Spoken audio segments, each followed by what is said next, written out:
नमस्कार, आप लोगों का स्वागत है हमारे आचार्य जागेंद्र मिश्रा चैनल में। तुलसी क्यों सूख जाती है, आप ये गलती मत करना। हे तुलसी मैया, जिन जिन के घर तुलसी का पावन पवित्र पौधा लगा हो, उसके घर में अपनी कृपा बनाए रखना। उसके घर में कभी भी गरीबी मत आने देना। उसके दरिद्रता को, निर्धनता को दूर कर देना। तुलसी माता को लाइक ज़रूर करें। तुलसी माता के लिए एक लाइक तो बनता है, तो प्रेम से बोलिएगा जय तुलसी मैया। दोस्तों, बहुत समय पहले की बात है। एक छोटे से गांव में सत्यवती नाम की एक बुढ़िया रहती थी। उसका जीवन बेहद साधारण था, लेकिन उसकी भक्ति असीम थी। वो भगवान विष्णु जी की परम भक्त थी और अपने दिन का अधिकांश समय उनकी आराधना में व्यतीत करती थी। सत्यवती हर सुबह स्नान करके तुलसी मैया की यानी तुलसी के पौधे के सामने दीपक जलाती, तुलसी की पूजा करती और एक लोटा जल अर्पित करती और मन में भगवान का ध्यान करती। उसकी भक्ति ऐसी थी कि लोग उसे विष्णु भक्त कहकर सम्मान देते थे। सत्यवती के 3 बेटे थे, विनोद, माधव और धर्मपाल। समय के साथ तीनों बेटों की शादी ऊंचे घर के कन्याओं से हो गई। विनोद की पत्नी सुरेखा, माधव की पत्नी सची और धर्मपाल की पत्नी चंद्रिका थी। ये तीनों महिलाएं धनी परिवारों से थी और अत्यंत सुंदर और आकर्षक थी, लेकिन उनका स्वभाव स्वार्थी और कठोर था। शादी के कुछ ही दिनों बाद ये बहुएं स्वभाव से अपना असली रूप दिखाना शुरू कर दिया। सुरेखा का स्वभाव सबसे ज़्यादा तो उनका मिजाज था और वह अक्सर सत्यवती से कहती, माँ जी, यह हर समय का पूजा पाठ बंद कीजिए। हम इस घर में सुख शांति चाहते हैं। आप अपने भगवान में खोई रहती हैं और घर का ध्यान रखने वाला कोई नहीं। सत्यवती ने विनम्रता से उत्तर दिया, बेटी, भगवान तो विष्णु ही मेरे जीवन का आधार हैं। उनकी कृपा से यह सब कुछ है। मैं जितना समय पूजा में बिताती हूँ, उससे अधिक आनंद और शांति कहीं नहीं मिलती।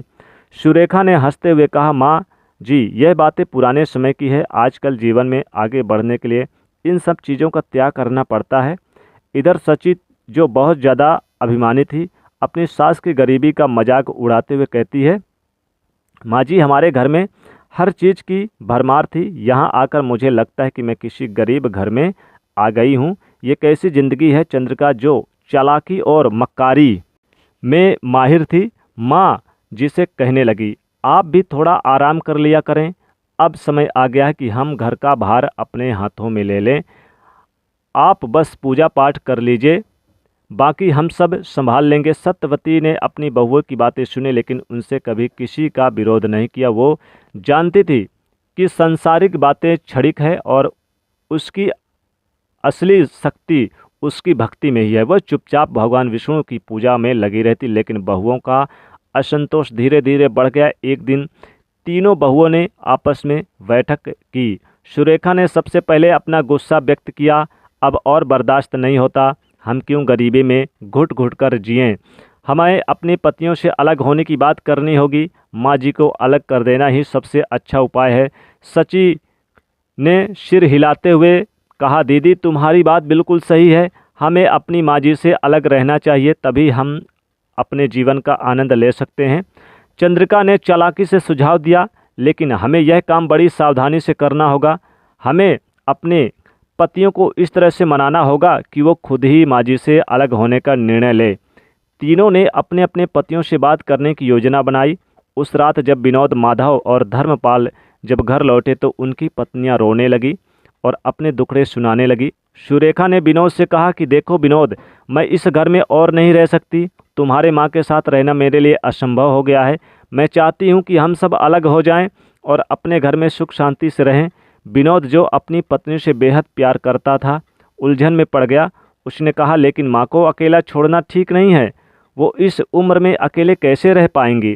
फिर इधर सची ने माधव से कहा, तुम्हारी माँ ने तो हमारा जीवन नरक बना दिया। अगर तुमने फैसला नहीं लिया तो मैं तुम्हें छोड़कर मायके चली जाऊंगी। माधव भी अपनी पत्नी की बातों से परेशान हो गया। उसने सोचा, माँ को अकेला छोड़ना गलत होगा, लेकिन पत्नी के बिना मैं कैसे रहूँगा।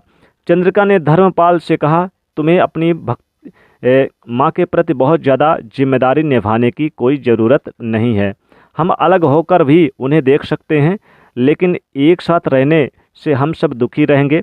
धर्मपाल, जो हमेशा अपनी पत्नी की बात मानता था उसने भी इसे सही समझा और तीनों भाइयों ने अपनी माँ के पास जाकर उसके सामने प्रस्ताव रखा। विनोद ने माँ जी से कहा, माँ हम सोच रहे हैं कि अब हमें अलग हो जाना चाहिए। हमने बहुत कोशिश की लेकिन अब और नहीं हो सकता। हम तुम्हारे लिए छोटा सा हिस्सा छोड़ देंगे जिससे तुम अपनी पूजा पाठ कर सको। सत्यवती ने अपने बेटों की बात सुनी और उनका दिल टूट गया। उसकी आंखों में आंसू आ गए लेकिन उसने अपने दुख को छिपाते हुए कहा, बेटा अगर यही तुम्हारी इच्छा है तो मैं इसे स्वीकार करती हूँ। मेरे लिए भगवान विष्णु ही सब कुछ हैं और उनका आशीर्वाद मेरे साथ है। तुम सब सुखी रहो, यही मेरी प्रार्थना है। फिर संपत्ति का बंटवारा शुरू हो और सत्यवती को एक छोटा सा हिस्सा मिला। वह छोटे से घर में अकेली रहने लगी। उसका जीवन कठिन था लेकिन वह संतुष्ट थी क्योंकि उसकी भक्ति ही उसका सबसे बड़ा सहारा था। वह हर दिन तुलसी की पूजा करती, तुलसी मैया को एक लोटा जल देती, तुलसी मैया को अगरबत्ती देती, दीपक जलाती और अपने छोटे से घर में भगवान का ध्यान लगाती और यही सोचती थी कि उसके बेटे सुखी रहें। इस बीच भगवान श्री कृष्ण सत्यवती की असीम भक्ति से प्रसन्न होकर साधारण मनुष्य का रूप धारण करके उसके दरवाजे पर आए। उनके चेहरे पर करुणा की आभा थी और उनकी आंखों में दिव्यता थी यानी चमक होने लगी। सत्यवती से कहा, माँ मैं एक यात्री हूँ। भगवान ने स्वरूप धारण करके एक दिव्य पुरुष और उसके घर पे आए और कहते हैं कि मैं एक यात्री हूँ, मुझे कुछ समय के लिए आश्रय चाहिए था। क्या आप मुझे आपके घर में ठहरने की अनुमति देंगी? सत्यवती ने उनके चरण स्पर्श करते हुए कहा, आप तो स्वयं भगवान का रूप हैं, मेरे घर में आपका स्वागत है। भगवान श्री कृष्ण ने उन्हें बीज दिया और कहा, यह बीज तुम्हें भूख से बचाएगा। जब भी भूख लगे इसे ग्रहण करना, तुम्हारा पेट भर जाएगा। सत्यवती ने उसे संतोष कर शांति दी लेकिन इधर तीनों बहुओं के मन में एक बार फिर से षड्यंत्र का बीज अंकुरित हुआ। सुरेखा ने कहा, यह कैसे संभव है कि माँ जी अभी इतनी तंदुरुस्त है और खुशहाल है? जरूर कुछ गड़बड़ है, हमें इसका पता लगाना चाहिए। सची ने कहा, हाँ दीदी, हमें जानना होगा कि आखिर माँ जी को जो ये इच्छा शक्ति इतनी मिली हुई है। चंद्रिका ने चालाकी से कहा कि मुझे लगता है कि ये सब तुलसी के कारण है।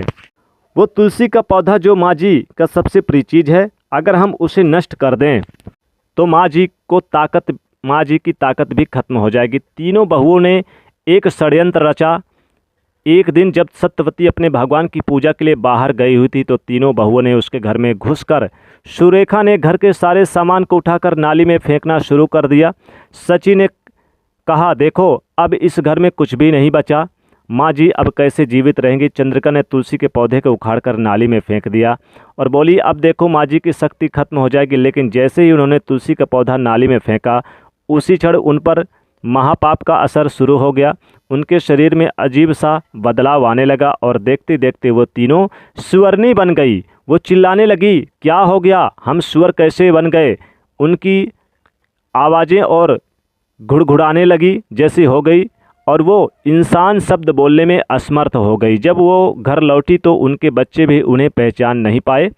बच्चे डरकर अपने पिता से कहने लगे, पिताजी यह सुअरनी हमारे घर में क्यों आ गई है? इन्हें बाहर निकालिए।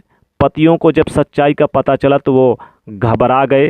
वो भागते हुए अपनी माँ के पास पहुँचे और उसकी माफ़ी मांगने लगे। विनोद ने कहा, माँ हमसे बहुत बड़ी गलती हो गई, हमारी पत्नियाँ अब सुअरनी बन गई है, कृपया हमें माफ़ कर दो और हमारी सहायता कर दो।